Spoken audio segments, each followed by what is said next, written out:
Welcome back, everyone, to the Virtual Cafe Summer Speaker Series. Today, I am joined by Phoebe Armfield from Bump Fitness in Queensland, Australia. Welcome, Phoebe. Thank you so much for joining. Oh, welcome. Yeah, Thank you for having me. yeah, thank you for joining. Have a quick cheers with our little hiccups. Yeah, awesome. So Phoebe is joining us today to talk about everything related to returning back to pole postpartum and then common issues that may arise in that journey. So I've got lots to pick Phoebe's brain on for you all today. So I'm quite excited that she's joining us. Let's first of all start with your role, Phoebe. So you're a physiotherapist, but you're a real special sort of physiotherapist. You're one of my favorite sort of physiotherapists, and I shouldn't have favorites, but you've got a bit of a different role to the average private practice physio. Can you tell everyone who's listening a little bit about what your role is, what your title is, and what you do day to day? Yeah, so I specialise in women's health and particularly pre and postnatal women.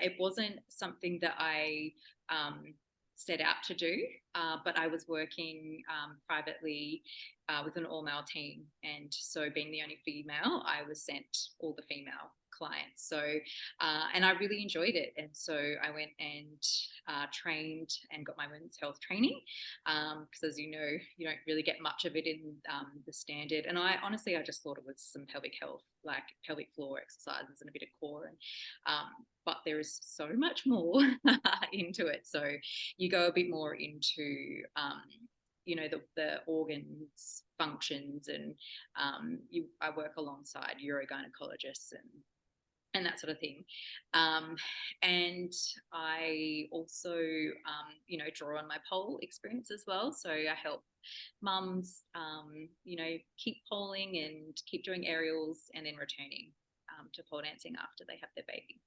Yeah, so you're a pole dancer. I didn't mention that, but that's obviously very important for everyone to know. And you're in your own studio up in Queensland as well. Yeah, on the Gold Coast. Yeah. Amazing. And how long have you been pole dancing for now? I started in 2005 in Sydney, so that's 18 years ago. Back when there was one pole per class with a big fat pole. Yeah, so I've seen pole evolve over those years to become much more athletic and gymnastics, and so the requirements of returning to pole have increased depending on what you're doing and what you want to do. But yes, it's changed a lot since 2005. But I was about to say, you're almost one of the OGs in Australia. yeah. Is that fair to say? Yeah, I started when there was just Bobbies and Susie Q's and Pole Stars, I think. Wow. Okay. All right. Well, we're going to chat another day about the history. You've probably a wealth of knowledge that I want to tap into and learn. But we won't talk about that today. That's for another another chat potentially. But that's really exciting. I didn't know that about you, Phoebe. So that's really cool to know. Yes. So I said before, women's health physios are my favorite sort of physios, because I refer to them so much, and they do such an incredible job at their role. And they're one of the fields of physio where there is such considerable evidence for. So we do know from all the research that's done is that women's health physio has level A or grade 1 style evidence, which supports all of their intervention work. So it's one of my favorite areas because so much wonderful change can happen with patients that are really struggling with their quality of life. So we'll go into some of those things now. But I think one of the points I want to make is that we term, I don't know how this came about collectively, potentially because it was previously a very women's health-based area of concern, but women's health physios don't just treat women, right? No. So really, we kind of go between women's health and pelvic health physios, because the postgrad is actually pelvic health. So we treat males as well and children. Yes. So men can have pelvic floor dysfunction and issues that arise as well. And it's just maybe not as common, but it's certainly important to know. And then children do have issues as well. Yeah. I was going to say, we were chatting before, and one of the things that you mentioned was, kids that bedwet and have constipation issues. So there's heaps and heaps of things that can be done with a pelvic health physiotherapist. Yes, I'm still learning. 10 years later, there is, more evidence coming out, and new little niches. There's the transgender as well. Changing. They have different needs in terms of pelvic health as well. So it's just, there's so much in there. And that's a really important point to make, is that that with the transgender population, potentially different pelvic anatomy based on their assigned gender at birth, or sex at birth, sorry. So that can definitely change a few things, and they may require certain intervention that might be different from the normal population, or the average population, I should say. But I digress. Let's get into the main reason why we wanted to chat today, which was talking about returning to pole postpartum. So, okay, so let's say I'm a pregnant pole, well, no longer pregnant, I'm now postpartum. So I've just given birth.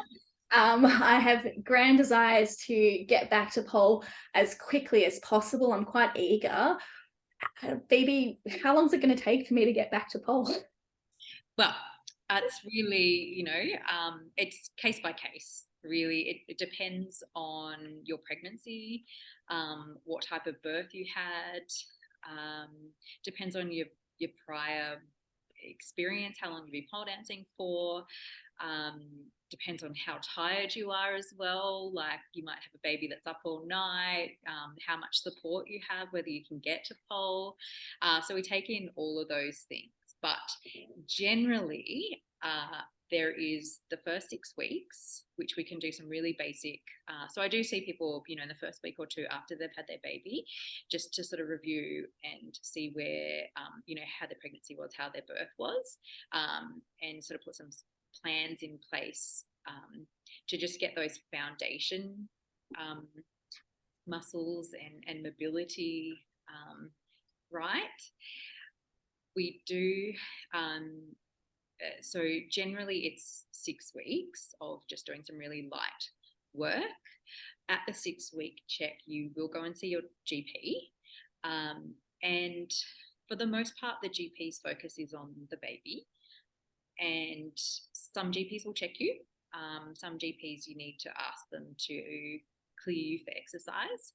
And it really depends on your GP and how much knowledge they have on returning to pole dancing, which not a lot of them do. So I then come back and see people at 6 weeks, just to see how that initial healing is going, and then we put a bit more of a plan in place to return to pole. So some people at 6 weeks are good to go back to pole, and some people might need a little bit more intervention before they can return to pole.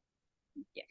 So I'm going to go back in time a second. And so when someone's pregnant, is it ideal for them to start forming a relationship with a women's health physio or pelvic health physio during the pregnancy for the postnatal time? Or is it something that they should only look to see a pelvic health physio after postpartum, obviously depending on whether they've got issues or not during pregnancy? But is it helpful for someone who's having the perfect pregnancy, they're not having any issues arise?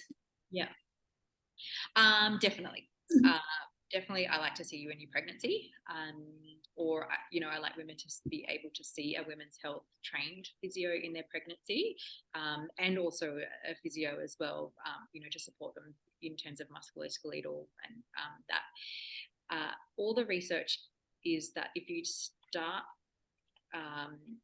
some training with a women's health physio in your pregnancy, your recovery is better, but also your association with your birth, if you've received some birth education, is better as well in terms of mental health. There are some things that happen in birth that, if you're not aware of, it can create this kind of trauma in your mind. So then mentally you struggle afterwards. And that can be a barrier to returning to pole, or any exercise can be a barrier to, bonding with your baby. So all the research in terms of, both physical and mental, if you start in your pregnancy, it's going to help you postnatally. So long story short, yes. From from a private practice musculoskeletal point of view, when I'm treating a pregnant polar or aerialist, all of this applies, by the way, to pole dancers and aerialists, or even if I'm not treating a polar aerialist, if I'm treating someone who's just physically active, I will always get that patient to be seeing a women's health physio during pregnancy, regardless of whether they're not having any musculoskeletal concerns or pelvic floor based concerns, just so that they're starting to develop that relationship. I think that rapport is really important. And like you said, there is so much evidence out there that shows seeing a women's health physio during pregnancy, getting the right information, is definitely associated with considerably improved outcomes for the birth and postnatally as well. And I think just starting to build that relationship earlier on, building that rapport, will help, so that when you are seeing the pelvic floor physio week 1 or 2 and then week 6, it just helps helps things to work a little bit easier. That's definitely for sure. Yeah, and you know a bit of the story as well, and also, you know, when you do have, we call it pelvic floor dysfunction, it kind of just encompasses everything that can kind of go wrong, for lack of a better word, within the pelvis, and it doesn't present as pain, or you might not even notice it. So it's kind of educating the women in their pregnancy to notice what is maybe a red flag or not,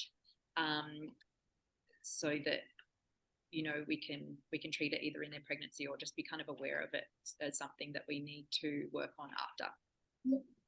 So I'm going to then go back to the 6-week mark.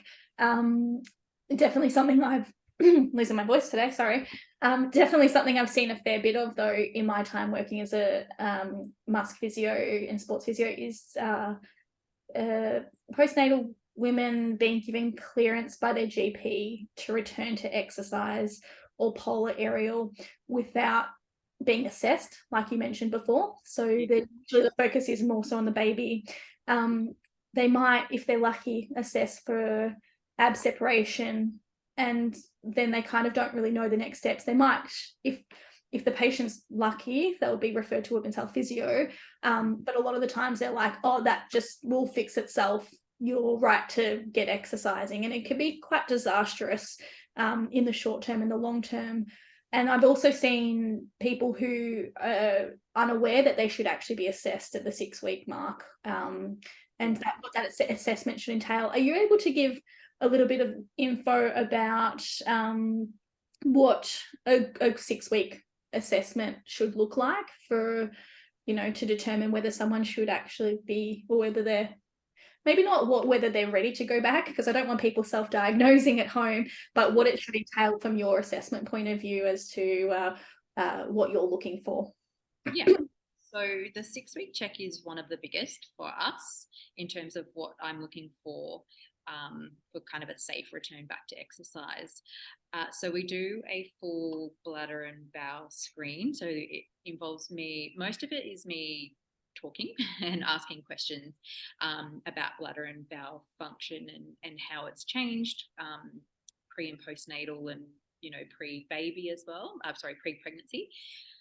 So we screen for the organs to make sure that they're functioning right. And so some of those questions might be about the flow of urine, whether it's slower or faster, or whether it's going off to one side, or you know, how many times a day are they opening their bowels, or those sort of questions that you might think, why is my physio asking me that? But it gives me an idea of what your internal organs and muscles are actually doing.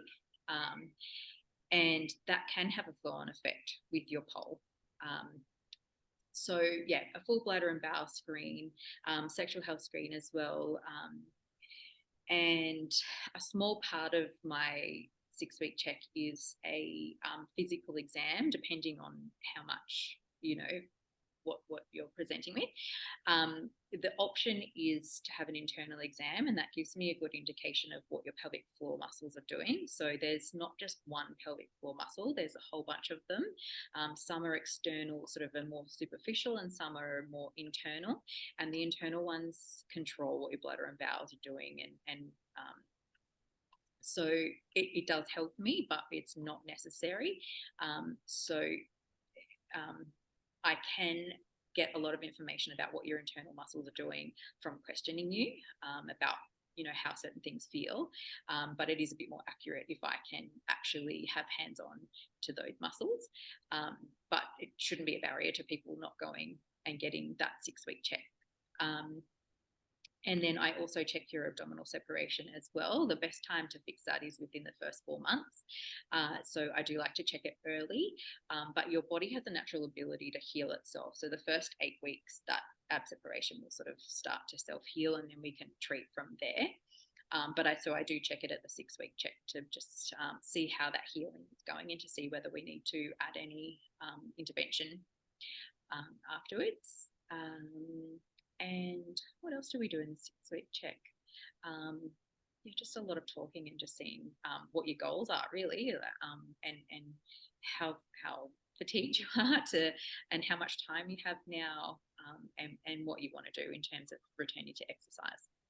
I always, with my patients during pregnancy, I always try to address any expectations postnatally, so just to prepare them, because whilst it's really helpful to have goals of returning to pole by a certain time, it can actually also mentally affect you if you try to impose those timeframes on you when you are postnatal, and you might be actually struggling with the first 6 to 12 weeks of having a baby and so forth. So I think whilst it's nice to say, okay, I would like to get back to pole within this time frame, I think it's also helpful to be kind to yourself in this period and listen to what your body is telling you. You've gone through a very stressful and physically demanding period of your life where your body has gone through so many changes, and you're now adapting to a new norm and trying to recover and heal. And so adding in all the extra stresses can be a little bit too much for some women out there.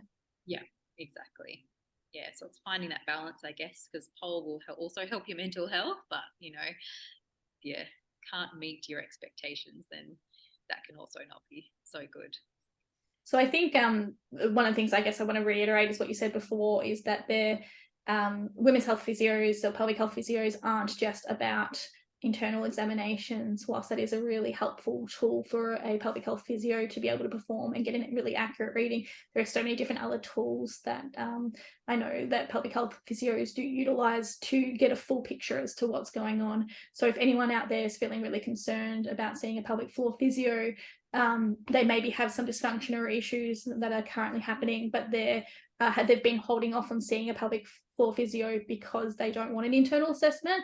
I guess I'm going to urge you to still seek a pelvic health physio's opinion. Please go and see them and explain to them that you're not comfortable with an internal assessment. Remember, it's all about consent. It's your body. No pelvic floor physio is going to force that upon you. If you turn around and say, no, I'm not comfortable with this, there are many different ways that they can assess, as Phoebe said. Exactly. And we won't be offended.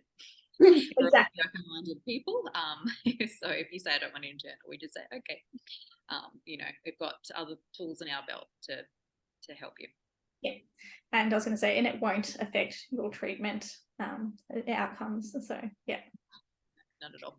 And there are many people out there who maybe eventually want an internal assessment, but there's many different conditions, and I'm kind of alluding to one particular where it's quite painful in that region, and they might not be appropriate in the earlier stages for an internal assessment. So there's so many different things out there, conditions that an internal assessment is not going to be suitable for in the initial terms, but maybe eventually later you warm up to the idea or your body allows that to happen, and so forth.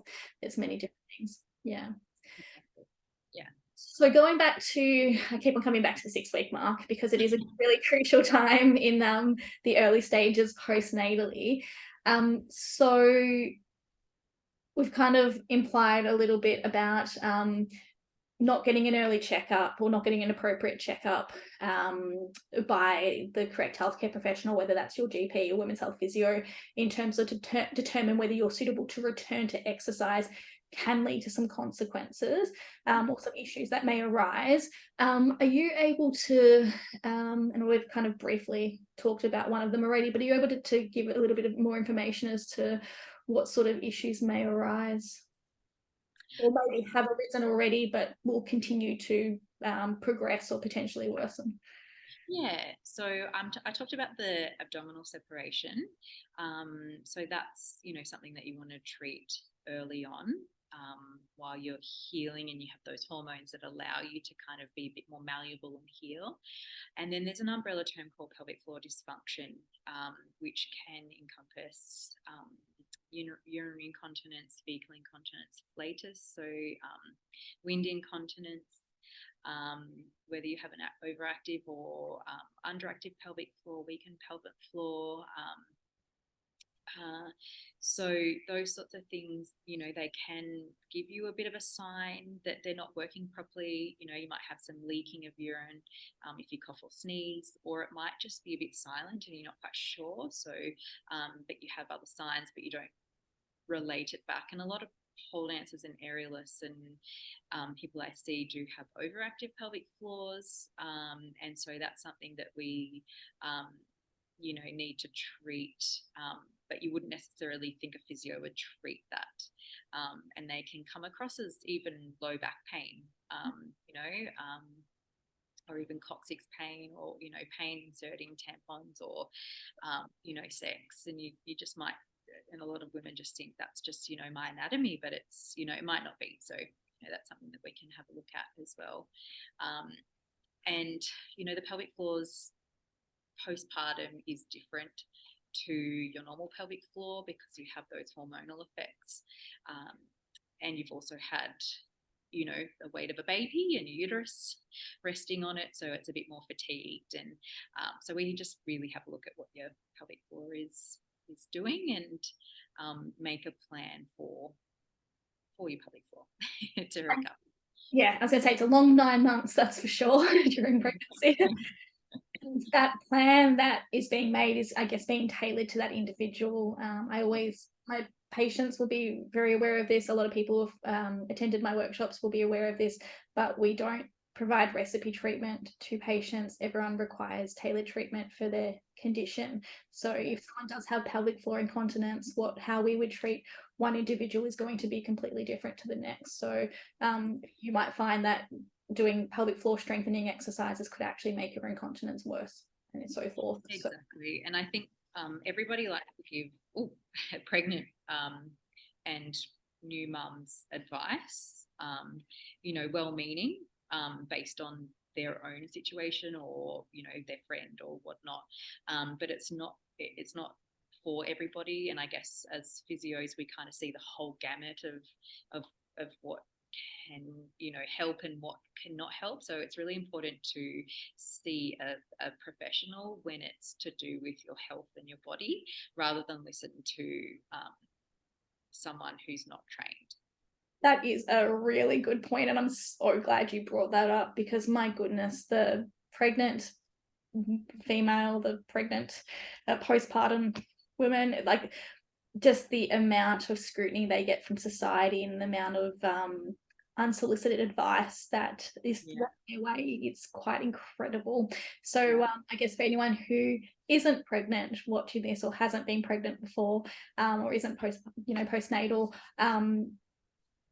or even if you have been, I guess what we'd encourage is that if your friend or family member is pregnant or postnatal and they're experiencing postpartum and experiencing symptoms, is to encourage them to see someone, as opposed to providing your own personal experience and advice.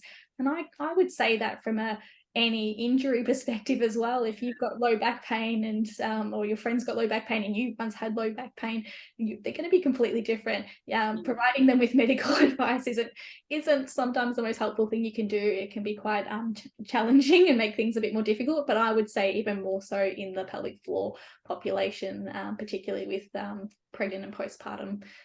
Because you kind of postpartum got a timeline of when we can treat these things, and it is a lot easier to treat in that first 12 months, depending what it is. And if you've got the wrong treatment, you're setting up habits for your body, and it's really hard to unbreak, because you've then lost your body's natural healing that you have after you've had your baby. So yes, come and see a professional. Sooner rather than later, that's for sure. Yeah, exactly. Don't wait. I mean, I know when you've got a new baby, you've got so much going on, but you do need to make some time for yourself, because it is important, and you do have a bit of a time frame. Yeah.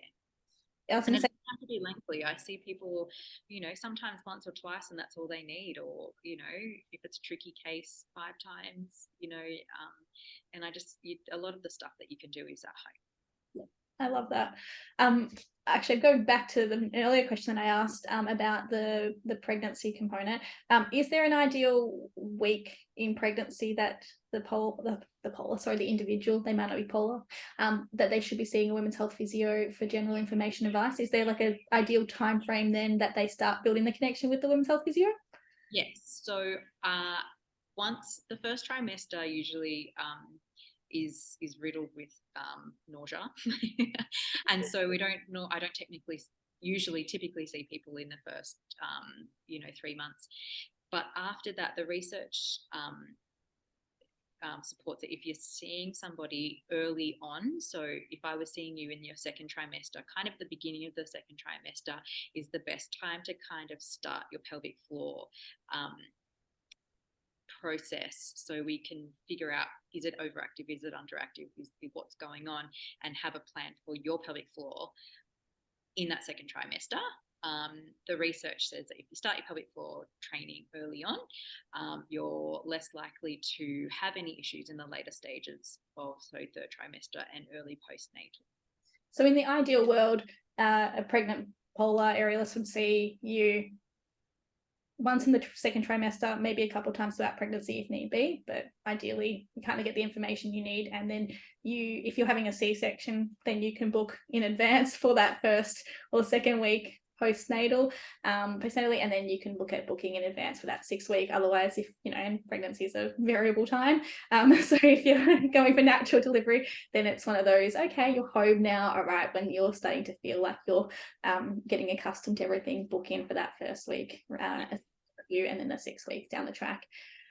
So then bringing it back to then around the 6-ish week mark, so the again, polar or aerialist has been assessed, they've been given clearance to return back to exercise, but it's really important that we understand that that's not clearance to go back to all exercise, is it? No, and that's why I like to see you at your 6-week check. I usually see you after your doctor has cleared you, just to see if there's anything like medically that I need to know. And if your doctor's happy for you to go back to exercise, then I like to see you from a full body point of view and see what your goals are. Because the 6-week check with your GP is kind of quick with you. With the women's health physio, I allow an hour and a half, so that we can just go through your whole body and just make sure that you're really good to go, depending on what you want to do. So at 6 weeks, people are generally okay to go back to beginner or possibly kind of intermediate type, maybe not inverting straight away. It's just like, even from a musculoskeletal point of view, not like a pelvic floor point of view, just your shoulders, they're deconditioned. They're not going to be used to you hanging off them. You're still going to be a bit softer with your ligaments as well. So you need to build up that stability through your whole body. So I always suggest people just go back and do beginners and just see how you go. Because I mean, I know, like, even myself, I pulled most of the way through my pregnancy, and when I came back, even trying to do a hook spin was really hard. Yeah, that 6-week clearance from your GP doesn't mean that you can go back to pole and start IE-suring and inverting and whatnot. So definitely good to check in with a women's health physio who kind of understands pole as well, or even if you take some pictures or videos of what pole is and what you want to do, so that they can see that the level that you want to go back to.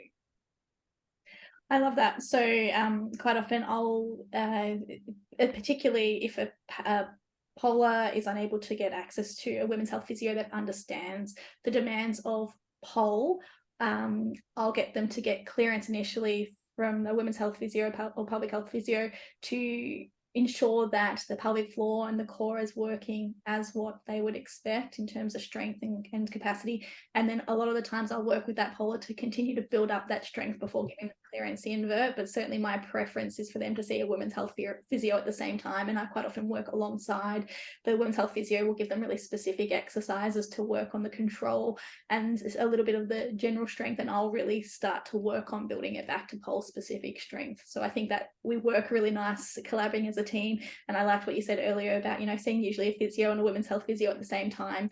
I certainly found that is very helpful in terms of building back pulse specific strength in the postnatal stage. Yeah, definitely, because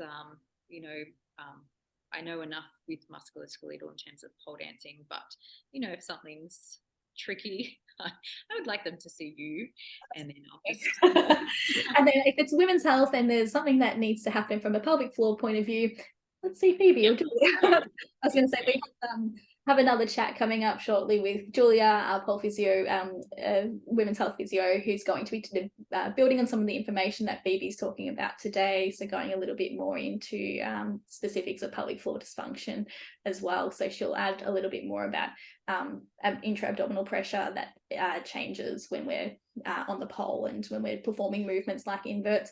But one of the reasons why we don't want polars going back to inverting without clearance is that it does place a lot more stress on the abdominal and pelvic floor muscles. So if they're not ready to handle those demands, it can lead to further ab separation or further pelvic floor dysfunction. So that's why Phoebe's saying that we kind of, when we allow you to go back to pole, we're sort of slowly, we're kind of giving you a little bit, not all of it back at once, and then we're slowly progressing you through the stages to get you back to the level that you were doing beforehand. And that journey is going to look very different for each individual. I've seen over the last year, I certainly treated quite a few pregnant and postnatal polars, and some of them were inverting by 6 to 8 week mark, and that was very, very early. One of them was 6 weeks, which was exceptional. She was very exceptionally strong, but most of them, it was looking like more the 3 month mark onwards, depending on building up their strength. And that's what we'd consider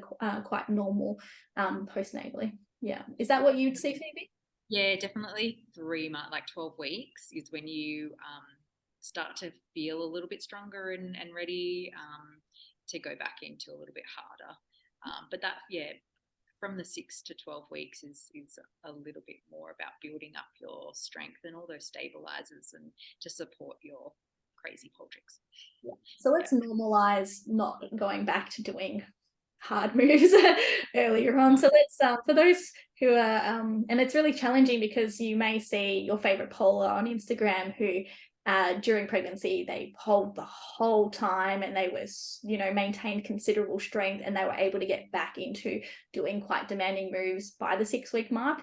That's them individually, but that's based on their journey and the strength that they were able to maintain. You may not have been able to do that. They're a professional pole dancer, so please do not think that because ex-polar was able to invert by this point, I should be able to do that.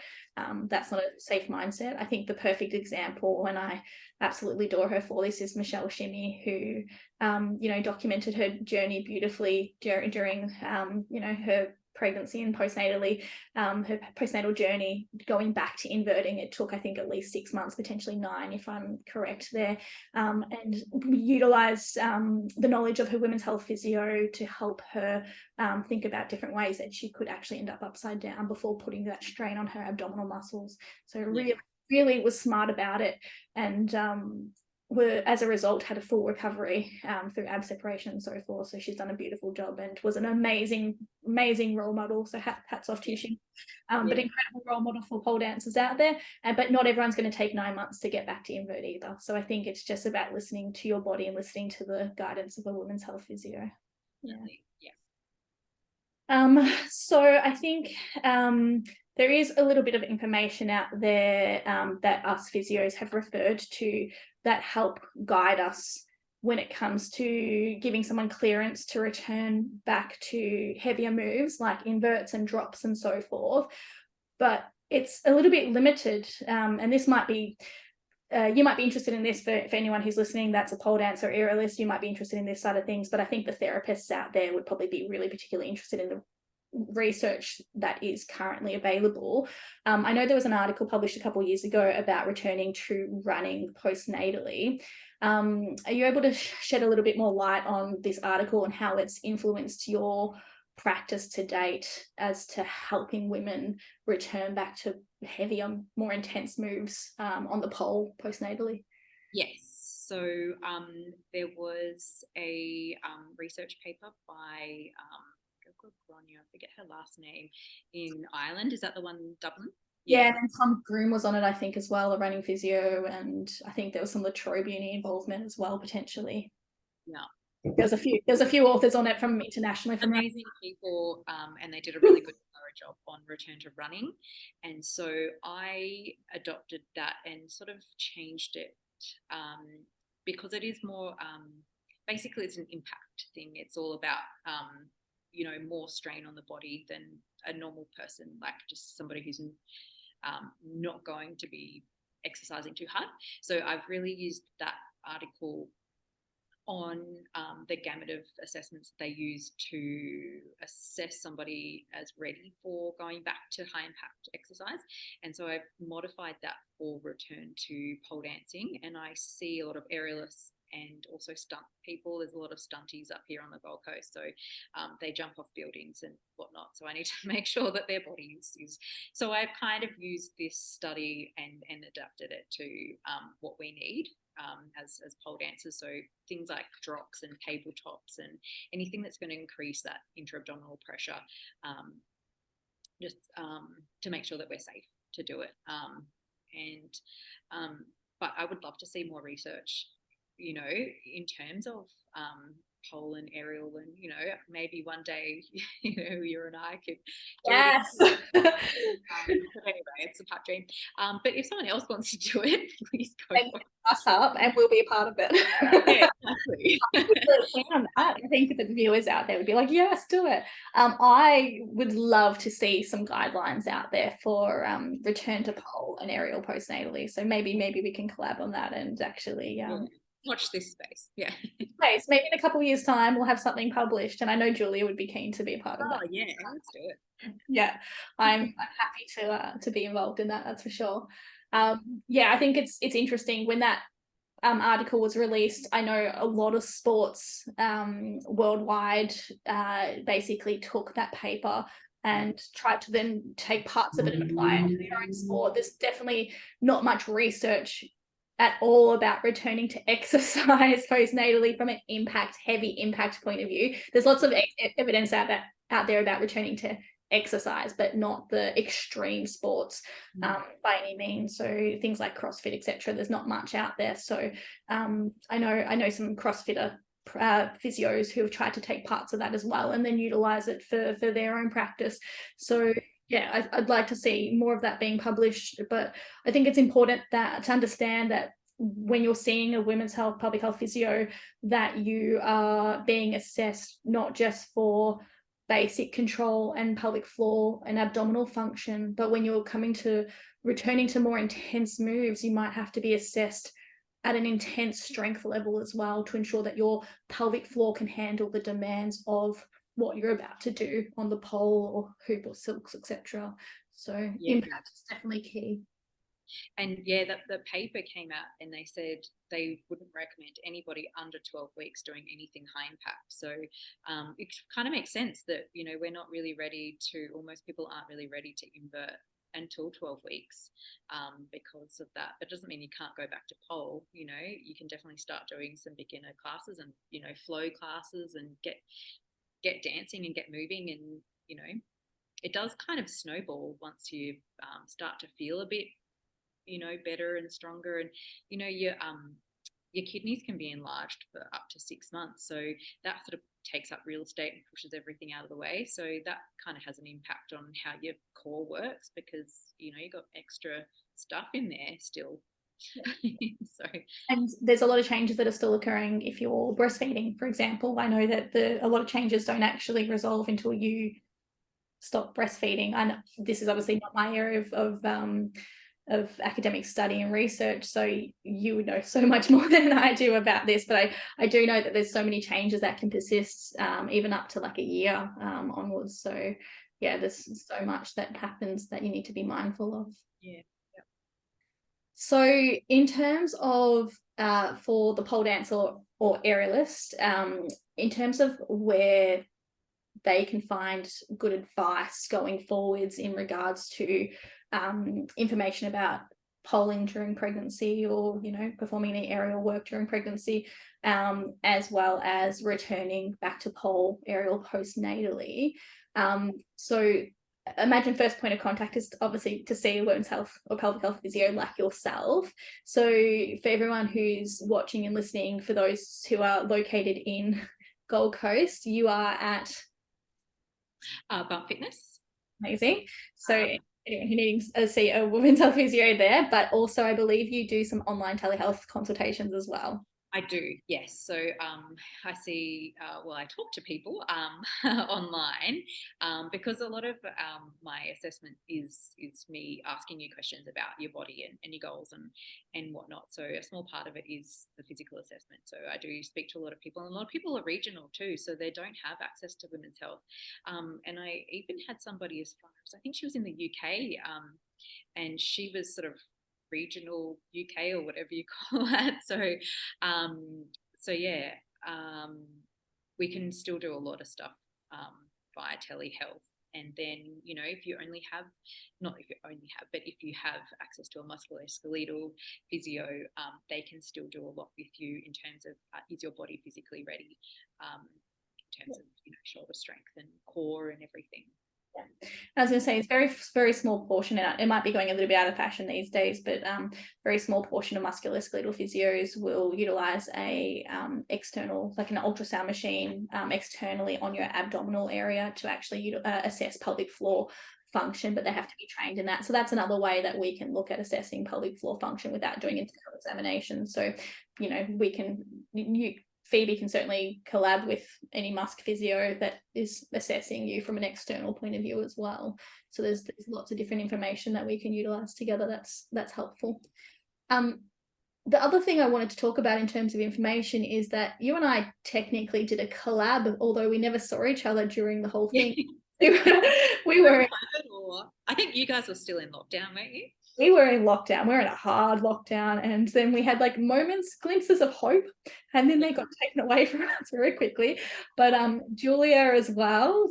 So yourself, myself, and Julia, we worked on a project with the wonderful team at Polsphere, and put together a course specifically for the pregnant or postnatal polar. So that is available for people to look into, and it basically takes the polar through from day one through to that full return back postnatally. So I'd really encourage those watching who are pregnant, postnatal, or if you're an instructor and you have any students that come to you and say that you are, that they are pregnant, and you could certainly guide them and point them towards this resource, because there isn't nothing else like this out there. Certainly the first of its kind, and it's the most comprehensive resource that I've seen in this field. And it's, I'll talk through the resource if you don't mind me, Phoebe, because I think it's great for people to know a little bit about it. But it's so combination from Phoebe, myself, Julia, Ali May, who is chatting in one of these series, who is a flexibility and mobility expert, Emma Hall, who is a sports psychologist, talking about the psychology of pregnancy and returning to exercise and so forth, and the psychological barriers.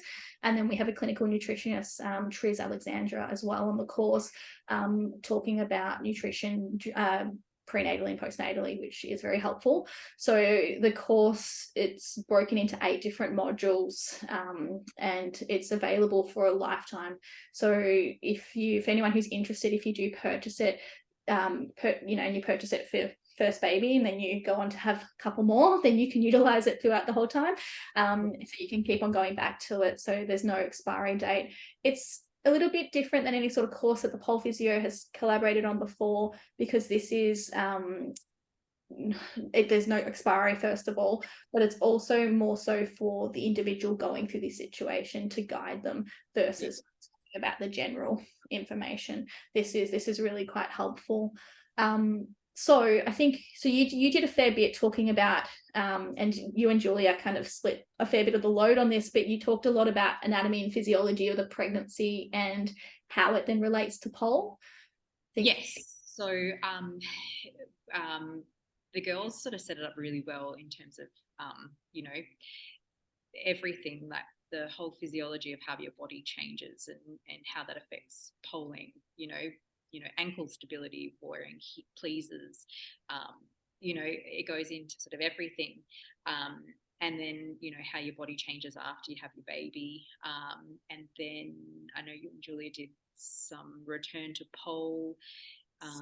Yeah, actually, that's right. I did some Pilates, some Pilates videos in there. So a bit of mobility stuff that you can do in that first 6 weeks, a bit of pelvic floor, how to sort of engage it and breathe, and a bit of Pilates for after 6 weeks to kind of get your back ready for polling. Yeah, so there's a lot of modules in there, and a very pole specific. So whether you are a pregnant or new mum, or whether you're a pole instructor just wanting to be a bit more educated, if you have some pregnant polers in your class. Yeah, absolutely.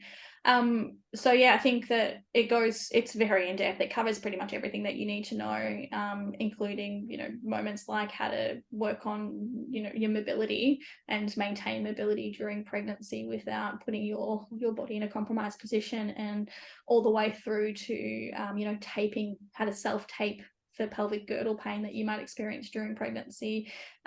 During pregnancy, I believe I took four classes. So there's 4 exercise classes on there that are pregnancy safe conditioning exercises off the pole. So using basic equipment that you find around your house.